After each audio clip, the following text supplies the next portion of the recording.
Mungkin kamu belum pernah dengar nama Julia Prastini? Tapi tahukah kamu, Julia Prastini bukanlah sosok sembarangan. Ia merupakan seorang mualaf dan berhasil menjadi seorang penghafal Al-Quran. Ia menikah dengan pria asli Korea Selatan bernama Dae Hoon yang juga memutuskan mualaf. Namun ternyata jauh sebelum ia menjadi seorang muslimah taat, Julia Prastini mengaku sempat membenci azan.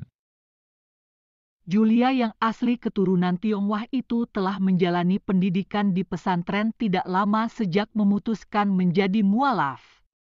Hal ini didasari oleh fakta bahwa ibunya yang juga merupakan seorang mualaf merasa belum cukup pantas untuk mengajarkan Islam kepada putri tercintanya. Namun beliau ingin Julia bisa benar-benar paham Islam.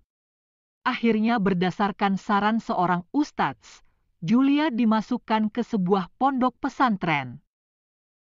Pada mulanya Julia sempat menolak.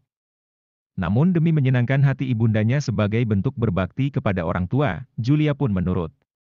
Singkat cerita, Julia justru keterusan di pondok pesantren. Dari pesantren itulah Julia mendapat kemampuan menghafal ayat-ayat suci Al-Quran.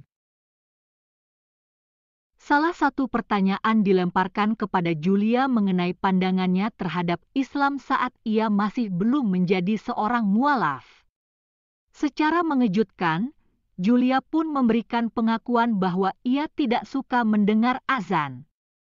Ia pun menjawab secara gamblang alasannya. Dulu saya tuh enggak suka dengar azan. Menurut saya, ngapain sih orang mau ibadah saja diteriak-teriakin? Jujur itu pendapat saya waktu itu, aku Julia. Julia lantas membandingkan dengan agamanya terdahulu yang tidak ada tradisi demikian. Jadi, ia menganggap bahwa hal itu mengganggu masyarakat. Agama saya aja enggak pernah ada yang koar-koar ke gereja kok. Dulu saya enggak suka, itu kayak mengganggu masyarakat gitu kan dan ya dulu sih saya mikirnya kayak gitu, tuntasnya, dan sekarang ini Julia sudah menjadi seorang muslimah yang taat dan menikah dengan seorang mualaf asal Korea. Kita doakan semoga Julia dan suami selalu istiqomah di jalan Allah.